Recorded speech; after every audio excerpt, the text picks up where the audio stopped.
Bonjour, voici une petite vidéo pour vous donner quelques petits conseils pour vérifier vos capacités médiumniques. Alors, pour le premier conseil que j'aurais à vous donner, c'est de tester sur des personnes dont vous ne connaissez rien, que vous ne connaissez absolument pas, pour ne pas vous influencer ou autre. Le mieux serait de vous inscrire sur un forum du style Doctissimo. Ils ont une rubrique paranormale ou parapsychologie, je ne sais plus trop, où vous pouvez proposer de vous tester gratuitement. Pour ce faire, c'est très simple. Il vous suffit de vous inscrire sur le forum et de poster un sujet où vous allez expliquer, vous présenter et expliquer votre démarche et votre but. Sachez tout de même que les gens qui sont sur ces forums, qui vont demander du moins le consultant, et tout de même n'est pas là pour rien. Il est quand même en attente de réponse, dans une certaine attente. Je vous expliquerai tout à l'heure. Donc vous expliquez, vous ouvrez un sujet, vous expliquez, vous présentez, vous expliquez donc que vous voulez vous tester, que vous n'êtes pas vraiment sûr de vos capacités et que vous voulez vérifier, que cette démarche est quand même personnelle. Au départ, elle va être personnelle, mais par la suite, vous allez voir que tout va être différent.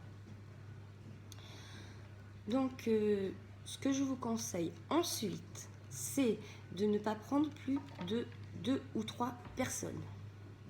Parce qu'il va vous risquez d'avoir beaucoup de demandes et vous risquez d'être très vite débordé. Lorsque vous faites cette démarche, ayez conscience qu'il y a des gens qui sont en attente et que vous ne pouvez pas les faire attendre 2, 3 ou 6 mois. Ça prend du temps. Il faut au moins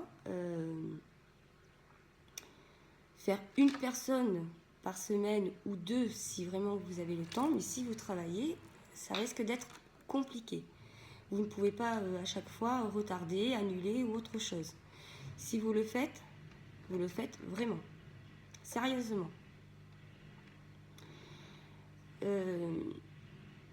Sachez qu'une séance peut va durer entre 45 minutes et 1 heure. Je crois qu'une heure, c'est le maximum. 45 minutes, 1 heure, c'est très bien. Il va falloir que vous soyez seul dans un endroit calme, où vous ne serez pas dérangé.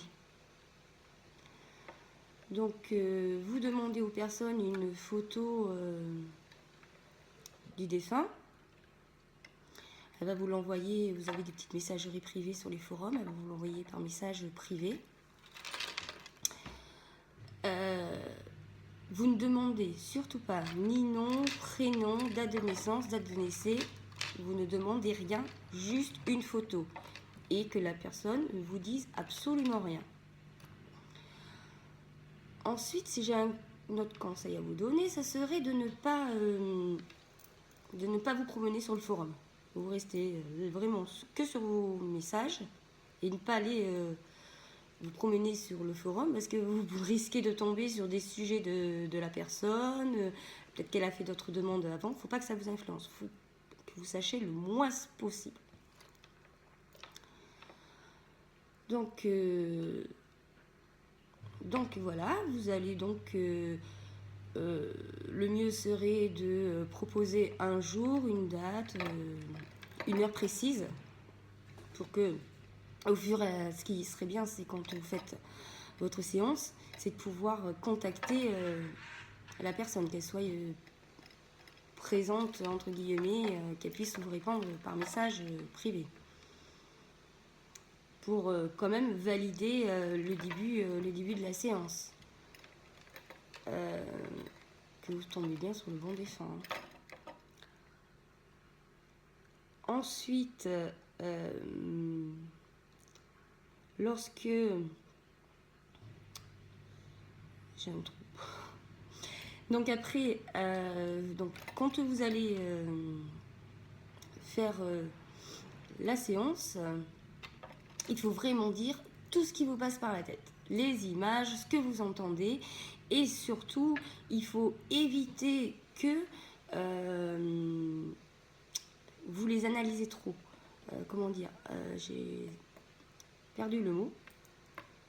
Il faut bon, je sais plus, ça viendra après. Donc il faut éviter donc de tout analyser et d'interpréter. Voilà, c'est ce que je cherchais. Il ne faut pas que vous interprétez. Parce que des fois, vous pouvez voir ou entendre des choses où votre cerveau va interpréter, et vous allez avoir carrément faux. Alors que si vous donnez directement le message brut, la personne va savoir de quoi ça parle. Ça, il faut faire très attention à l'interprétation. Des fois, il faut surtout pas. Vaut mieux donner les informations telles qu'elles vous viennent plutôt que d'interpréter. Sinon, là, vous allez vous planter, bien souvent. Donc, voilà. Donc, après ça, vous allez vite vous apercevoir que la personne en face de vous, en fait, est vraiment en attente de quelque chose. Elle n'est pas là, votre but, c'est de vous tester. C'est une démarche personnelle, alors qu'en fait, la personne d'en face, elle s'en fout. Elle veut vraiment, elle tente sa chance, elle veut vraiment avoir un vrai contact. Celle-là, c'est dans ce but-là. Il y en a, ils sont friands de ça, ils ne font que ça. Et donc, ça, vous allez vite vous en apercevoir. Et ce qu'on ne dit pas, c'est que lorsque vous débutez, et bien en fait, vous risquez de... Déjà, vous allez ressentir cette demande. Et vous allez voir que, en fait, très vite, vous n'êtes plus maître de votre démarche. C'est-à-dire que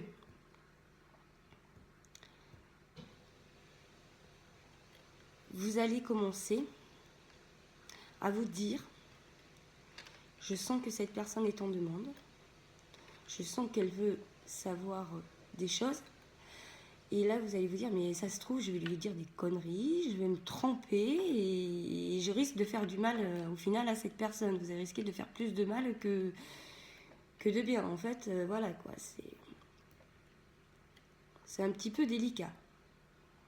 Donc il faut bien expliquer avant, c'est pour ça qu'il faut très bien expliquer à la personne qu'il ne faut pas qu'elle soit en attente, qu'il ne faut pas qu'elle prenne ce que vous dites au pied à la lettre, qu'il se peut que vous vous trompez, que vous fassiez des erreurs, que vous n'êtes pas sûr de vos capacités, que ça se trouve, c'est carrément le fruit de votre imagination.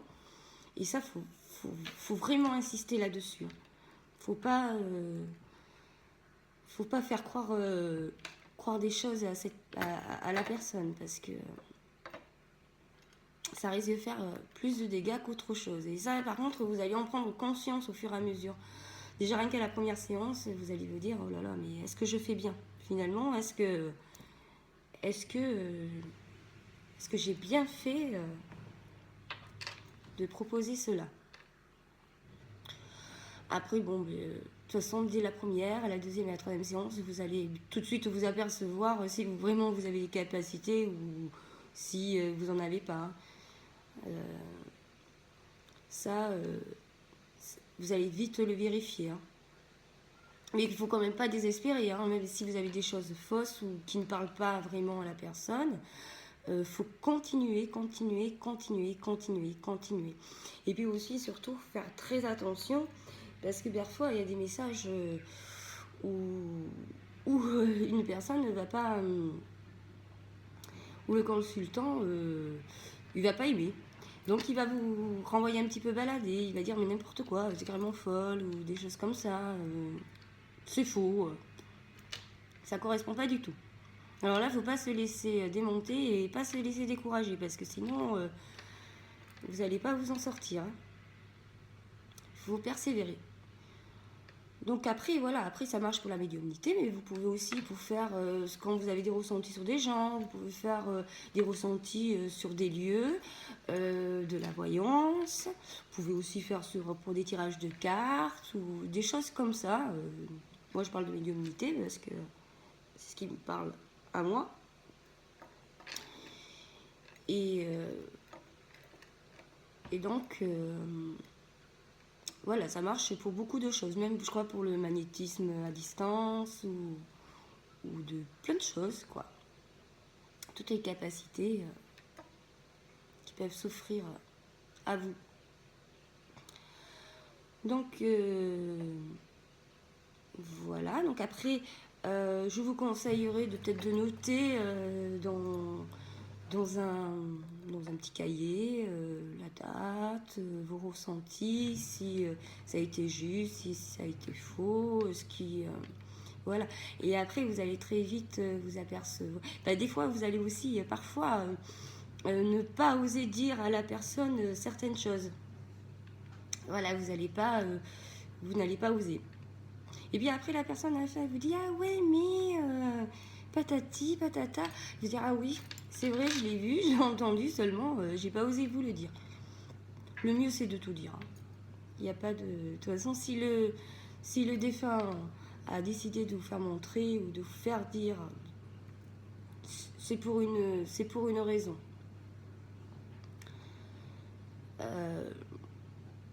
Faites qu'une seule séance par jour, parce que ça peut être fatigant aussi.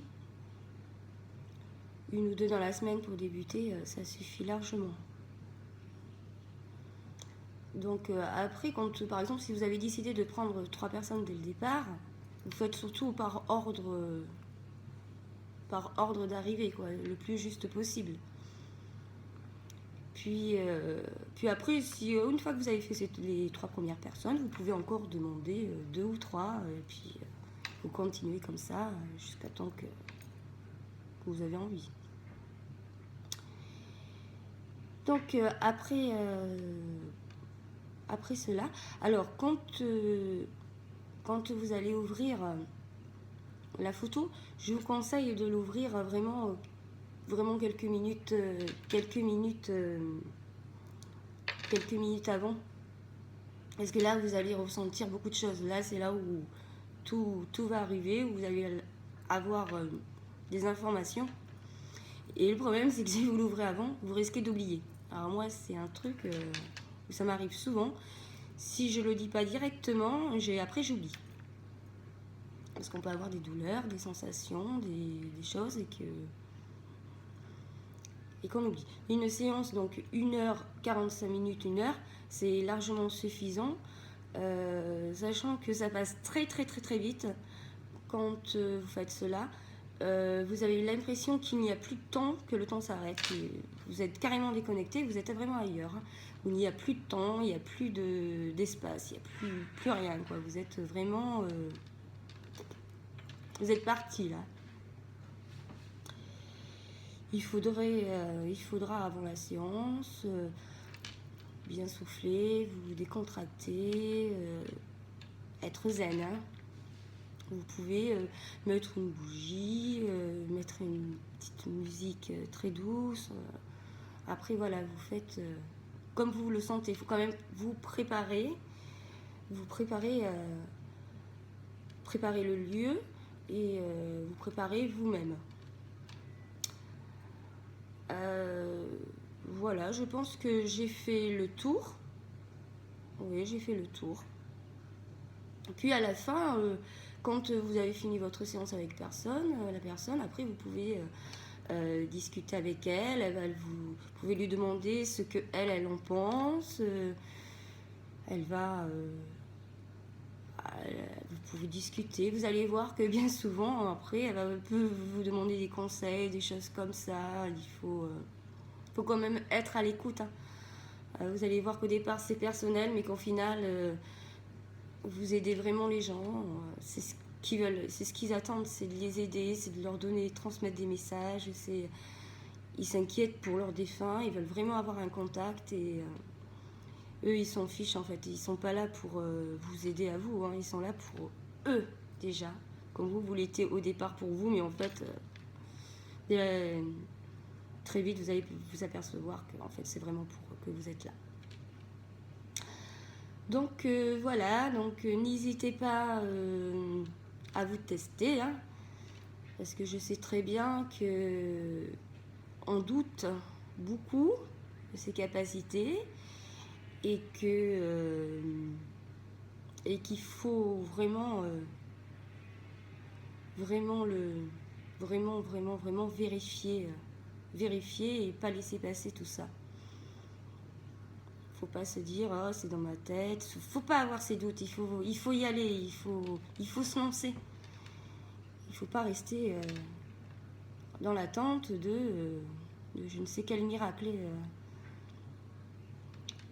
C'est même en vous testant, en faisant plusieurs contacts qui s'avèrent justes, vous avez toujours une part de doute, et ça, c'est le doute, c'est ce qui ça tue, c'est ce qui tue le plus, et il faut jamais se laisser bouffer par ce doute.